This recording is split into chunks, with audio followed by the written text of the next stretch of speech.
नमस्कार श्रोते हो, रेडिओ जयंतच्या आनंदी कट्ट्यावर मी अनुराधा आपण सर्वांचं मनपूर्वक स्वागत करते. श्रोते हो, आपले आईवडील नेहमीच आपल्याला आयुष्य कसं जगावं हे सांगत असतात, शिकवत असतात आणि त्यांनी दिलेल्या शिकवणीतून, त्यांनी केलेल्या संस्कारातूनच आपण आपलं आयुष्य घडवत असतो. येणाऱ्या संकटांना तोंड देत असतो, त्यावर मात करत असतो, यश मिळवत असतो. एक पोस्ट नुकतीच वाचनात आली याविषयी. आजच्या आनंदी कट्ट्यावरून ती तुमच्याशी शेअर करते. माझ्या वडिलांची सवय होती, जेवायला बसले की पहिला घास घ्यायचे, ताटाभोवती थोडं पाणी फिरवायचे, कोपऱ्यात तो घास ठेवायचे, संपूर्ण ताटाला नमस्कार करायचे आणि मग जेवायला सुरुवात करायचे. हे मी रोज बघायचे आणि मनात विचारायचं, हे का करतात रोज असं? एक दिवस तर मग हिम्मत करून मी विचारलंच, बाबा तुम्ही रोज हा एक घास वेगळा का ठेवता आणि ताटाला नमस्कार का करता? त्यावर वडील हसले आणि त्यांनी शांतपणे उत्तर दिलं, बाळा, मी जेवण सुरू करण्यापूर्वी देवाचे आभार मानतो. देवाचे आभार की मला आज अन्न मिळालं, देवाचे आभार की मला जे अन्न मिळालं ते खाण्यायोग्य आहे. मी तेव्हा लहान होते. बाबांनी हे सांगितलेलं मला फारसं कळलं नाही. मनात विचारायला, स्वयंपाक तर आईनं केलाय, यात देव कुठे आला? बहुधा वडिलांनी माझ्या डोळ्यातला प्रश्न ओळखला. ते म्हणाले, हे अन्न चविष्ट आहे, त्यामुळं तुझ्या आईचे सुद्धा मी आभार मानेन हो. ही गोष्ट माझ्या कायम लक्षात राहिली. कारण ज्या दिवशी आईनं शेवटचा श्वास घेतला त्याआधी तिनं हाताच्या इशाऱ्यानं वडिलांना जवळ बोलवलं. माझ्या तोंडात तुळशीचं पान आणि थोडंसं पाणी टाका असं ती क्षीण आवाजात म्हणाली. वडिलांनी ते केलं. त्यांनी पाण्याचा घोट आईच्या तोंडात घातला आणि तेवढ्यात आई हसली. तिने दोन्ही हात जोडले आणि वडिलांना हळूच धन्यवाद म्हटलं. संपूर्ण कुटुंब आईच्या बाजूला उभं होतं.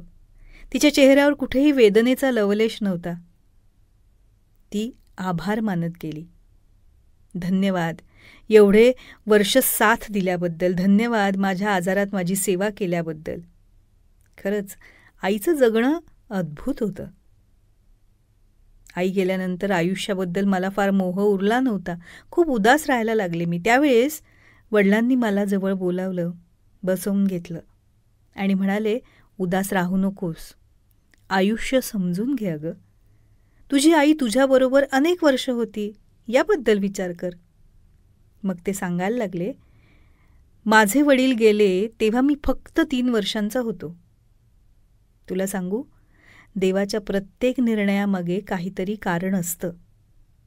आपल्याला त्याचा स्वीकार करायला हवा आणि त्याचे आभार मानायला हवेत. मी बाबांना विचारलं, बाबा आई गेली, यामध्ये कसले आभार मानायचे? यावर त्यांनी माझी डायरी काढून दाखवली. त्यात मी काही महिन्यांपूर्वी लिहिलं होतं, देवा माझ्या आईला ने, तिच्या वेदना आता मला बघवत नाहीत आणि तिलाही सहन होत नाहीत. वडिलांनी दाखवलं आणि सांगितलं, बघ तुझी आई वेदनामुक्त झाली, त्यामुळं आपण देवाचे आभार मानायला हवेत ना. या जगात अनेक लोक असाध्य आजारात फार त्रास सहन करत असतात. आईला यातून मुक्ती मिळाली, यासाठी कृतज्ञता हवी की नको? वडिलांनी एक गोष्ट शिकवली, मनापासून धन्यवाद म्हणण्याची भावना आपल्यात यायला हवी. ही आपण निरोगी आहोत, आपल्याला रोज 2 वेळा अन्न मिळतं, आपल्याकडे घर आहे, आपल्याकडे बऱ्याच गोष्टी आहेत की ज्या इतरांकडे नाहीत. त्याबद्दल आपण देवाचे आभार मानायला हवेतच. जे आपल्याकडे नाही त्याबद्दल खंत बाळगण्याऐवजी जे आहे त्याबद्दल कृतज्ञ राहूया ना. हे शिकणं महत्त्वाचं आहेच. मी माझ्या वडिलांना कधी दुःखी बघितलं नाही. एकदा विचारलं मी त्यांना, बाबा तुम्हाला कधी दुःख वाटत नाही का हो? त्यांनी मला एक ओळ सांगितली, मुझे गम भी उनका अजीज है कि ये उन्हीं की दी हुई चीज है. यावर ते म्हणाले, अगं घडणाऱ्या गोष्टींना जर तू देवाची योजना मानलीस ना तर हे आयुष्य खूप खूप सोपं होईल बघ.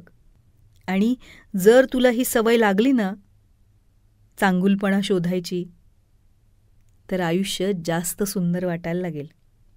श्रोते हो, प्रसंग हा संपला, पण त्यातली शिकवण आयुष्यभरासाठी लक्षात राहते ना आपल्या. ती शिकवण म्हणजे जे होतंय ते चांगल्यासाठी होतंय.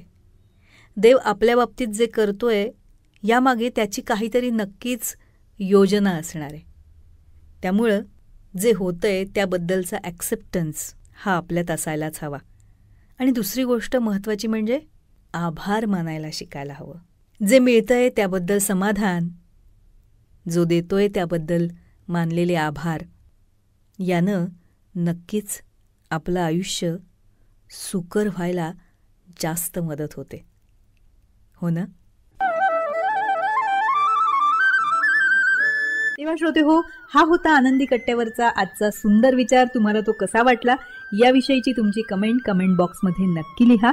आणि त्याचबरोबर रेडिओ जयंतचे दर्जेदार कार्यक्रम ऐकण्यासाठी रेडिओ जयंत लाईक करा, शेअर करा आणि सबस्क्राईब करा. रेडिओ जयंतचं सबस्क्रिप्शन फ्री आहे. आणि त्याचबरोबर नोटिफिकेशनसाठी बेल आयकॉनवर क्लिक करायला सुद्धा विसरू नका.